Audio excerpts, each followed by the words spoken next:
nightmares to life. Often, the fear is conjured from fantasy, from imagining the unimaginable. But it's even more frightening when the demons are real. Based on a true story. Just that small phrase that these events actually happened sort of makes the film much more both relevant and much more terrifying. Norman Bates in Psycho, Leatherface in the Texas Chainsaw Massacre, Buffalo Bill in The Silence of the Lambs. Each of these characters had its origins in the same true story, the unspeakable crimes of a single man. His name was Ed Gein. The writers of fiction, who are really good at it, could take Ed Gein and you could make him almost anything you wanted to make him in the world of horror, because he had so much to work with. Gein's crimes were committed against the living and the dead. The depraved acts of a damaged mind, they slashed through the surface of a complacent age, revealing the darkness that lurked just below. His twisted world became America's obsession. And what is at bottom the story of a boy and his mother became the template for half a century of horror. There's something about Gein that appeals to the morbid curiosity within all of us. It's so macabre, so bizarre, so deviant that we can't look away. How long have you known Mr. Gein? 7 years. What kind of a man did you know him as? Well, a man is a nice man, just like anybody else. The only difference I'd say in the man, he seems to be a little hot.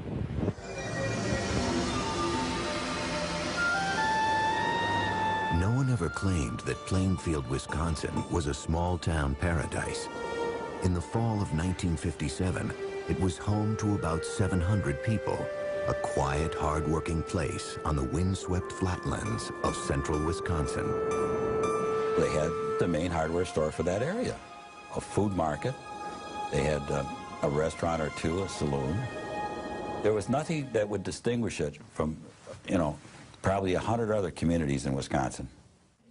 That all changed over the course of one cold weekend, with a mysterious disappearance and a shocking discovery.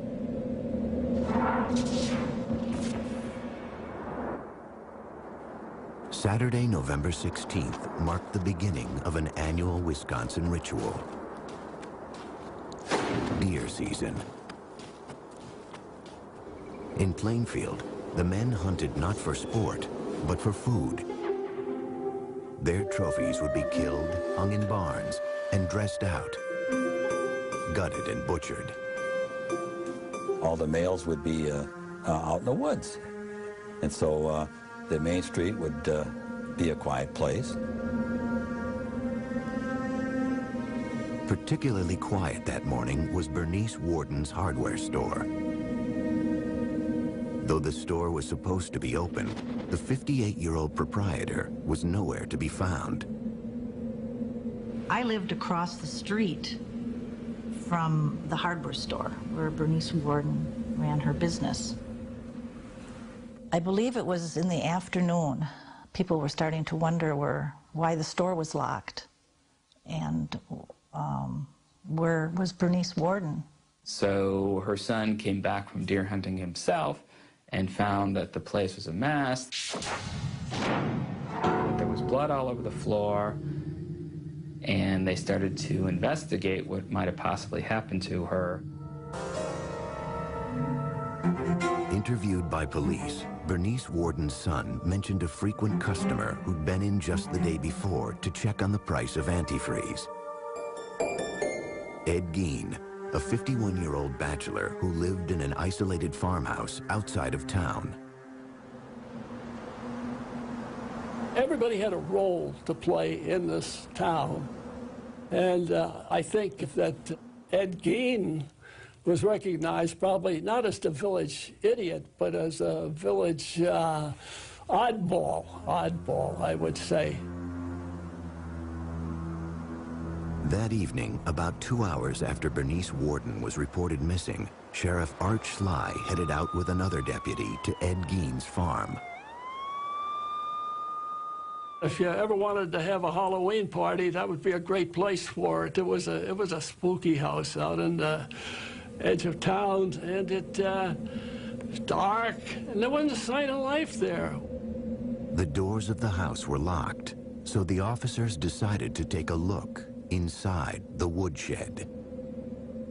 They went in investigating with flashlights. It was pitch black because there was no electricity and no lights. And one of the lawmen felt something bump against his shoulder. He turned, shined his flashlight on it, and indeed, there was Bernice Warden, hanging from the rafters, upside down with her head off and gutted like a deer.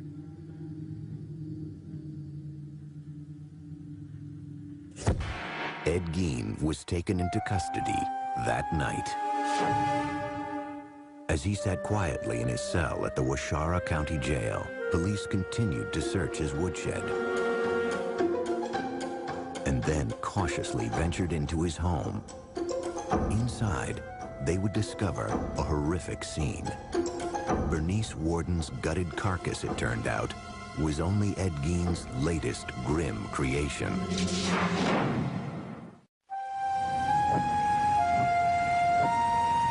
On November 16, 1957, the quiet farming town of Plainfield, Wisconsin was abuzz with rumors about the murder of one of its residents. Bernice Warden's mutilated and decapitated corpse had been found that night in the woodshed of 51-year-old Ed Gein. With Gein now in custody, police prepared to enter his house for the first time. It was a cold, dark night, and the place had no electricity. The officers had only lanterns and flashlights to illuminate the scene. Well, Gein's entire house was in a state of really unimaginable squalor. It was so completely overwhelmed with the trash of a decade. It was chaos in terms of housekeeping. Well, you don't keep house. The kitchen was a jumble. Everything, you know, there was dirty things here and newspapers laid up here and junk all over the place. But the officers discovered much more than mere filth. In plain sight, scattered throughout the house, was a ghastly array of human remains. Investigators were completely stunned and appalled to discover this incredible collection of human body objects. And among the things they found were bowls that had been made from the tops of human skulls. And then they found what looked like trinkets, but it was like a string of nipples from breasts, all on a string. They found a shade pole that was made from a set of women's lips. And they had found other body parts there. Then you'd go out into what would be like a living room, and they found furniture, a lampshade that was made out of human skin, chairs that were upholstered in human skin. They found face masks. Gein had apparently flayed the skin from the heads of the victims and preserved them and stuffed them with paper and hung them on the wall as decorations. Each disturbing discovery seemed to top the previous one, until finally, one officer came upon a brown paper bag. He opened the paper bag and saw a hank of human hair, and as he himself later described it, he said he had no idea what possessed him to do it, but just sort of reflexively, he reached in and pulled this thing out. To his horror, he discovered it was a woman's face. Worse yet, it was someone the cops recognized, a local bar owner named Mary Hogan, who had gone missing 3 years before.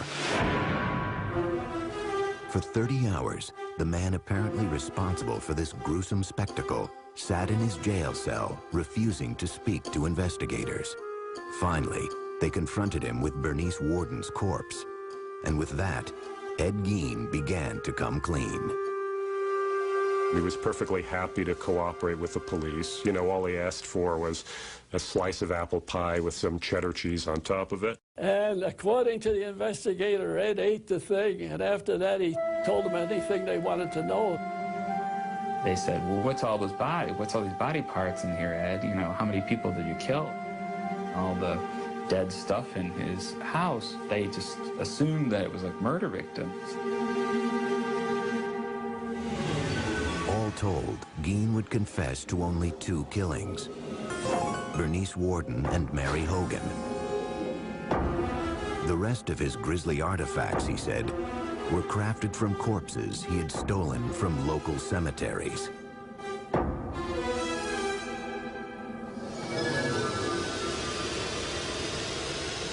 Plainfield woke up that Sunday morning to find out what had been living in their community for all these years, and that was Ed Gein. My dad, he couldn't tell us what had happened. He just said, I want you to come in and watch the news tonight with me. And the news came up on the television. He was the person. I just said to my dad, oh my gosh, that's Ed. We were all upset. We were all devastated. We were horrified about what had happened. It was a terrible, horrible thing. It was just such a complete shock, I guess. It was something that was a little bit difficult to talk about. It wasn't just the murder of Bernice Worden that was so disturbing. It was the other terrible things that he did that was upsetting so many people. I mean, this is a guy who had been living in their community almost all his life and been a babysitter for their children, had been eating at their table. Well, look what he did and how he did. They couldn't believe it. Well, I figured he was just perfectly harmless and rather simple. Plainfield's shock would soon be America's. Almost immediately, hordes of reporters descended on the town. It was the beginning of Ed Gein's transformation from anonymous psychotic to cultural icon. And it could all be traced back to the story of his childhood. Because in the words of Norman Bates, a boy's best friend is his mother. In November 1957, the gruesome tale of Ed Gein was making headlines across America. The country's morbid fascination with the man the papers were calling the Mad Butcher of Plainfield was not lost on author Robert Bloch, who was living in Wisconsin at the time. It was exactly the time that the Gein case was breaking in the newspapers, and Bloch immediately recognized that it would be a wonderful basis for a horror story. The result was Bloch's 1959 novel, Psycho, which Alfred Hitchcock would bring to the big screen the following year. The story of Psycho is the story of Norman Bates, a single, deeply disturbed mama's boy, for lack of a better word, who runs a hotel and murders unsuspecting young women who cause him to have any sexual urges or impulses. One of the main things that Bloch took from the Gein case was the psychological relationship between Norman and his mother, which very much parallels that between Annie and his mother. Augusta Gein had been dead 12 years when police entered the house she had once shared with her son. As they worked their way from room to room, searching for clues that might explain what would drive someone to commit such crimes, they came upon a doorway that had been boarded up. And by that time, of course, they had seen so many horrific things, they had no idea what they were going to discover behind the doors of this room. And when they broke it down, what they discovered was that it was a room that was kept in a state of perfect, pristine preservation. And that turned out to be the room of Ed's mother. The bed was made. There was a table, night table, had a Bible on it. The room was very dusty, musty. The wallpaper was sort of a rose-tinted thing, but it was all kind of discolored. And that was his shrine to his mother. After his arrest, Ed Gein underwent a month-long court-ordered psychological evaluation. It was here that a picture began to emerge of life behind closed doors on the Plainfield farm, and Ed Gein's descent into madness.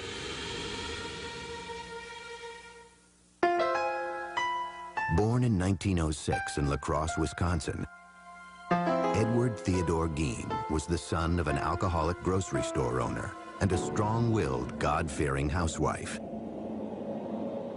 When he was 8, his mother Augusta insisted that the family leave their La Crosse home. One reason, apparently, she insisted that the family move from La Crosse was because, in her mind, you know, it was like Sodom and Gomorrah. With the proceeds from the sale of their grocery store, the Gein family settled onto a 200-acre farm in Plainfield. Isolated, the family dynamic grew stranger and stranger. Mr. Gein had a very strange relationship with his mother. It was a love-hate relationship. He listened to her and worshipped her and followed her very closely. She was religiously devout, if not fanatical woman. Very, very domineering, very, very strong-willed. I mean, she completely dominated her husband, as well as her 2 sons, Gein and his brother Henry. Augusta would preach a lot out of the book of Revelations that said that women were whores, women were tramps, women were definitely evil beings out to, you know, hurt people. The Gein household really became a sort of breeding ground for psychopathology. You know, you have these 4 people stuck together, completely under the sway of this woman. So it really becomes an incubation place for madness.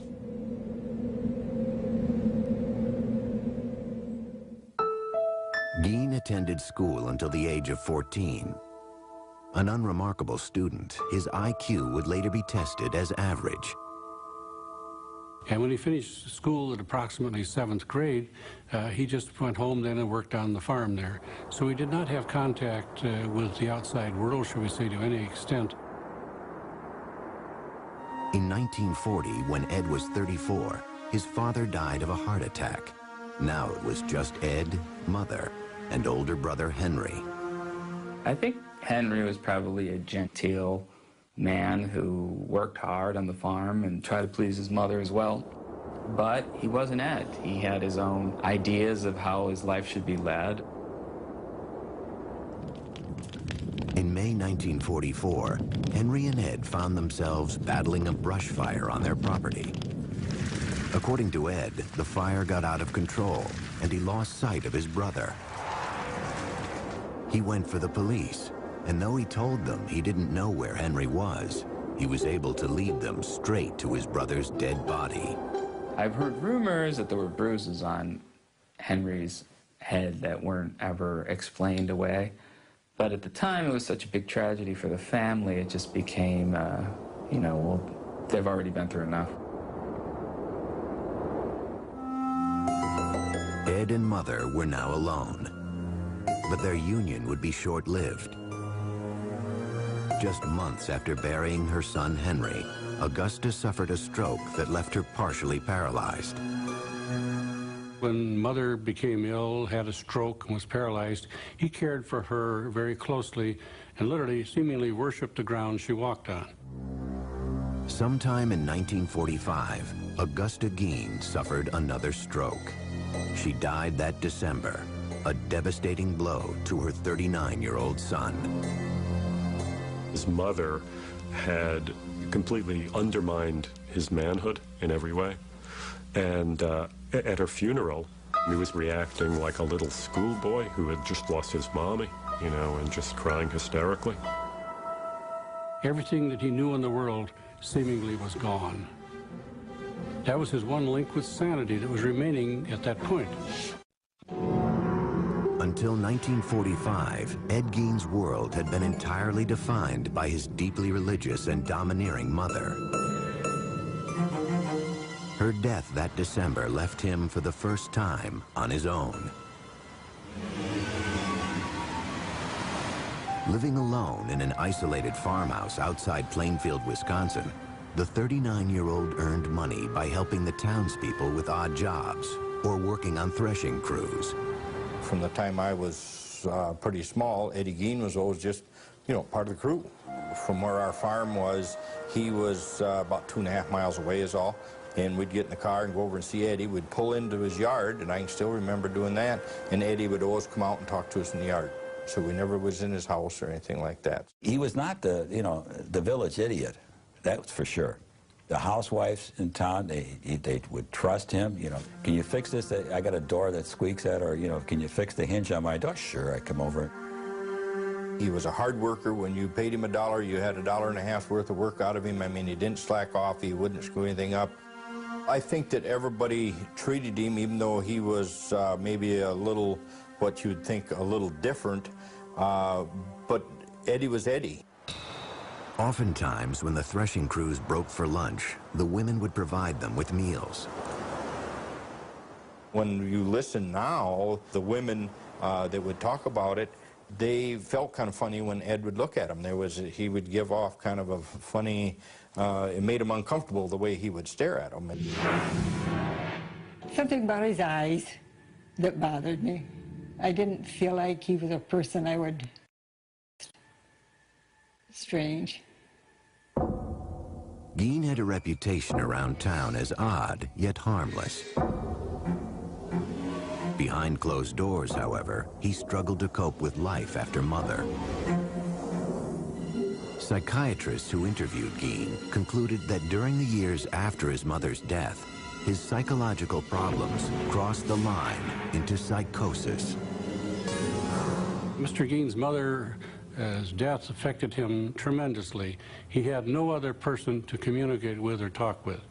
And consequently, he just turned to his inner fantasies, his other interests, and found that without Mother, he didn't know what he was going to be doing. He would come home to this empty, decaying farmhouse. Again, that was without electricity, that was without indoor plumbing. He was completely isolated. Gein's mother had left him terrified of human contact, of women in particular. His loneliness, however, drove him to seek his own perverse sort of companionship. At some point, Gein said, he began to make nighttime raids on local cemeteries. Ed was a reader of the obituaries. He was fascinated by who had just passed away. Ed would find out when the service was going to be, where the burial was going to be, and as quickly as he could get there in the dark of night, he would go and open that grave and get that body. Mr. Gein substituted seemingly dead bodies for the activities that he had with his live mother before. If Mother was gone, he needed someone who literally could take her place. Gein took these desires to ghoulish extremes. Though it remains a mystery if he ever engaged in either sex with the corpses or cannibalism, some of the discoveries police would later make defied comprehension. There was what the police called a mammary vest, the upper torso of a woman that Gein had taken from the body and preserved and attached straps to. And then there were leggings that had been made from the skin of a woman's legs. And at times, it was reported that he would sometimes walk around with this mammary vest that he had managed to make from female anatomy, and he would attach it to his body. And apparently also sometimes take one of the female genitals that he had removed from a corpse and stick those on himself as well and pretend to be a woman. Eventually, however, violating the dead was not enough to satisfy Gein's morbid urges. It was around this time that he began patronizing Hogan's Tavern, a local watering hole owned by the bawdy, tough-talking Mary Hogan. That was one bar that hunters would, you know, after you hunt long all day, you generally stop and have a soda pop. And I recall she was very huge and very jovial and joked a lot. Her nickname was Bloody Mary. Mary Hogan was indeed a dirty talker. She spoke in profanity like a truck driver or a sailor or whatnot. I think when Ed Gein saw Mary Hogan, he saw some kind of grotesque, dark mirror image of his mother. On the afternoon of December 8th, 1954, a local farmer stopped into Hogan's Tavern to pick up some ice cream for his daughter. He goes into the bar, and he knew immediately that something was wrong. There was blood all over the floor, and there was money on the floor, and he just turned around and beat it out of there. Mary Hogan was nowhere to be found. When Mary Hogan turned up missing, there was talk about, they said they felt she'd been murdered, and she just was missing, and they just could not find her to go to heck for it. Police explored what few leads they had. Ed Gein was never questioned. No one considered him a suspect. It was too far-fetched to imagine that the quiet, hard-working bachelor could possibly be a killer. I can still remember, somebody said, well, I wonder where Mary Hogan is. Well, he said, she's over by my place. He said, I got her over there. And everybody said, oh, yeah, Eddie, you got her. Yeah, we know Eddie, yeah. As the leads petered out, it started to look like Mary Hogan's disappearance would remain unsolved. Until the night of November 16th, 1957, when police found her face in a paper bag in Ed Gein's kitchen. Maybe he felt he wanted to incorporate her into his home, and this was his way of bringing home a bride. But he brought her home as a corpse. As 1957 drew to a close, the people of Plainfield, Wisconsin were still reeling from the nightmare visited on their town.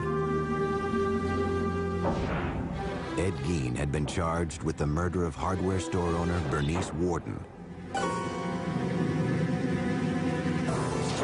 But the discovery of his many other hideous offenses had brought instant infamy to Plainfield, along with a horde of reporters from around the world. This was the crime of the country at this particular November in 1957. And it just brought in basically the Western world's press. Had you ever been in the man's house? No, sir. Never been in there.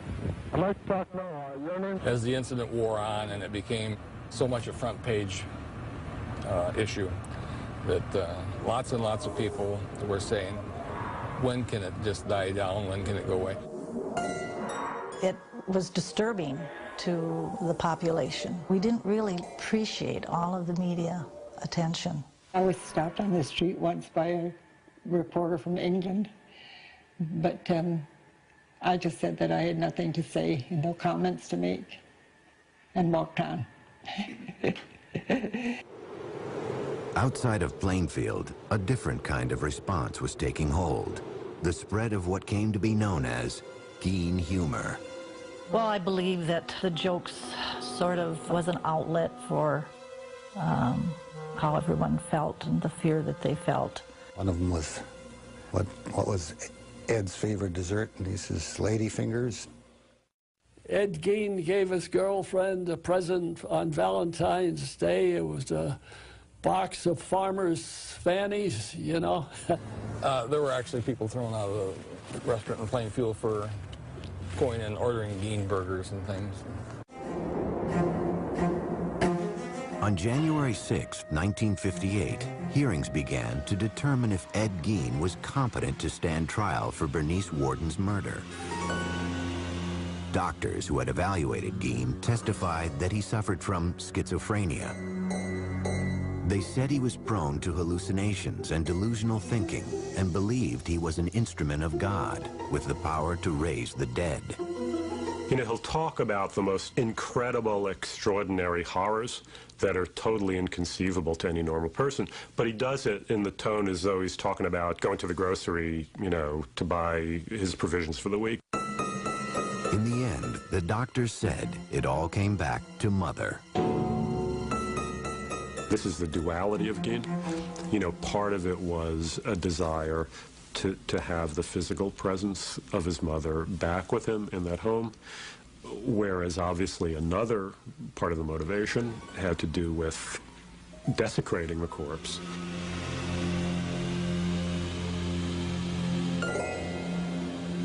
Reporter Dick Leonard remembers sitting next to Gein as the sanity hearing drew to a close. At that moment, he says, he caught a glimpse of the scared, sick man behind the monster.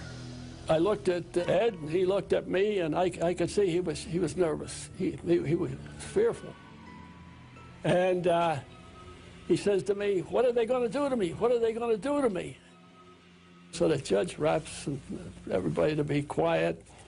And I had my hand down on the bench here, and he's next to me. And he reaches over and grabs my hand like I was his mother or something. That afternoon, the judge ruled that Ed Gein was legally insane and therefore not competent to stand trial. He was sent off to live at Central State Hospital for the Criminally Insane, a psychiatric hospital in central Wisconsin. For the people of Plainfield, life after Ed Gein would never be the same. We never locked our doors before this happened. But we began to lock our doors. The 50s was an era of innocence, I believe, and it's pretty much ended that. Still, there was one last piece of business for the town to attend to. On March 30th, 1958, Palm Sunday, Gein's farm and personal effects were scheduled to be auctioned off. But in the early morning hours of March 20th, residents awoke to a strange orange haze glowing a few miles out of town. There will be an auction here Palm Sunday, but this house and the personal belongings of Ed Gein will be conspicuously absent. Call it an act of God or whatever you will. The main attraction will be missing, reduced to a mass of rubble by a mysterious fire. News of the fire reached Gein himself later that morning. I went to Ed's room and I told him that his house had burned down. And he made a gesture just as well, the exact words that he said. In the end, after a brief investigation, the cause of the blaze remained a mystery. Residents of Plainfield were just happy the place was gone. The people in Plainfield were so happy that this house burned down and this was going to go away. We weren't going to be bombarded by the media. We were not going to be having tourists come to Plainfield to see Ed Gein's horror house. The auction of Ed Gein's estate still took place as scheduled on March 30th. Gein's grisly handiwork was not up for sale. All the human remains had been shipped off to the Wisconsin State Crime Lab. Yet that didn't stop hundreds of curiosity seekers from descending on the farm. One of the things sold at the auction was Ed Gein's car, which a very enterprising carny type immediately purchased and started to take on tour.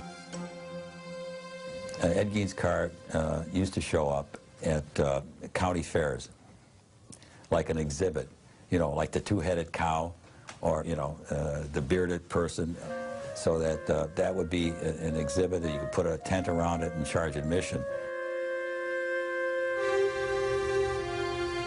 At Central State Hospital, staffers soon came to view Ed Gein as something of a model patient. Ed was a quiet individual. He'd go and sit in the corner in the day room, and we had some nice lounge chairs out there, and he'd read the paper there.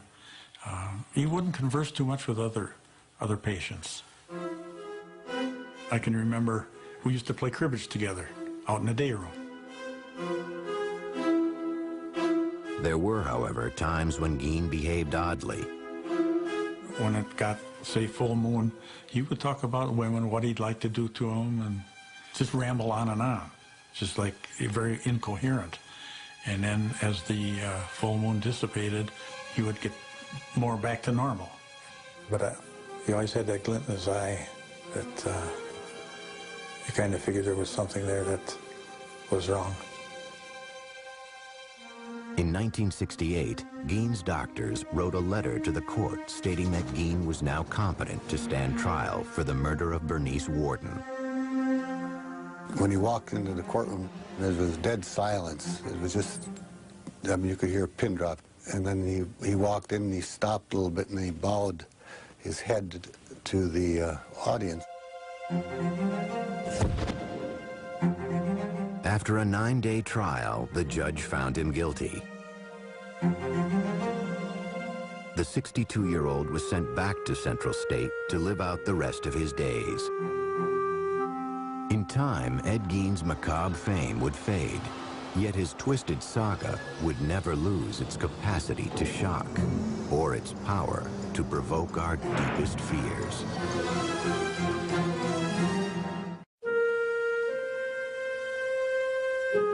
By the early 1970s, an aging Ed Gein was quietly passing his days in a Wisconsin mental institution.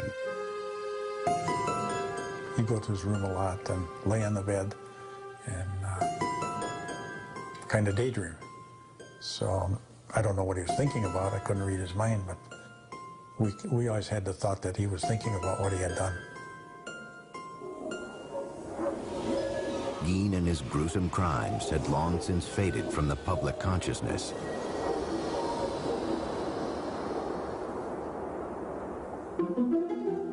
Yet the story of the so-called Mad Butcher of Plainfield had firmly taken root in the darkest reaches of the American psyche.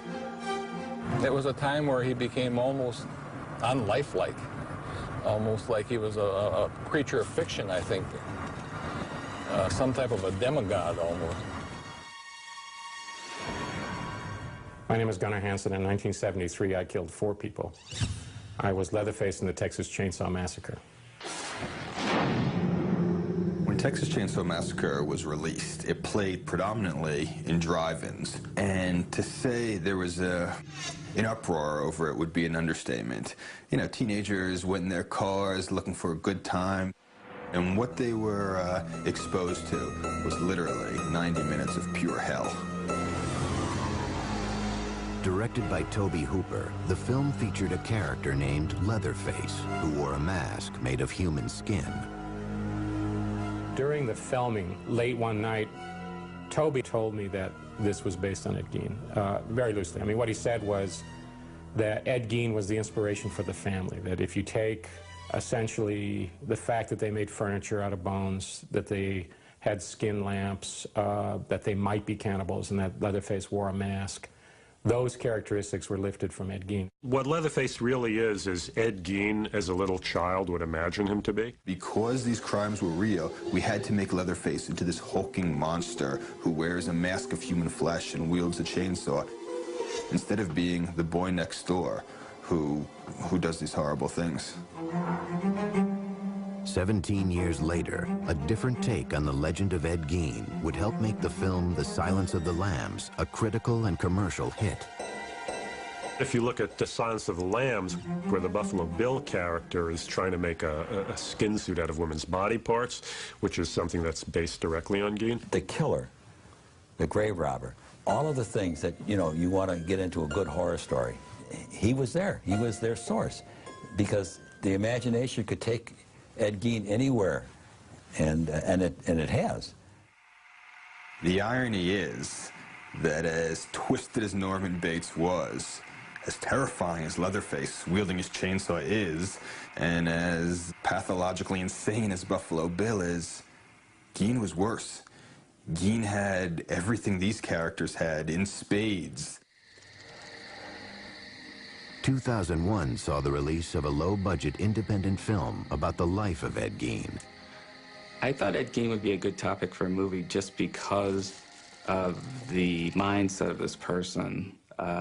This person who lives by himself with his fantasies and with just his loneliness and his mental illness, eventually steps over the line and becomes a killer.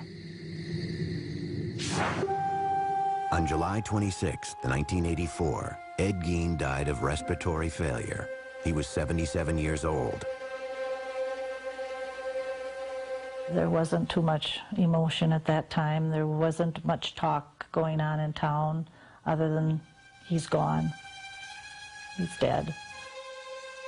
Ed Gein ended up being buried in the most appropriate place for him, right next to his mother in the Plainfield Cemetery. You know, ever since her own death in 1945, it had been his great dream to get back to her, and finally in death he had achieved that. Sometime after his death, Ed Gein's tombstone was stolen from the ground.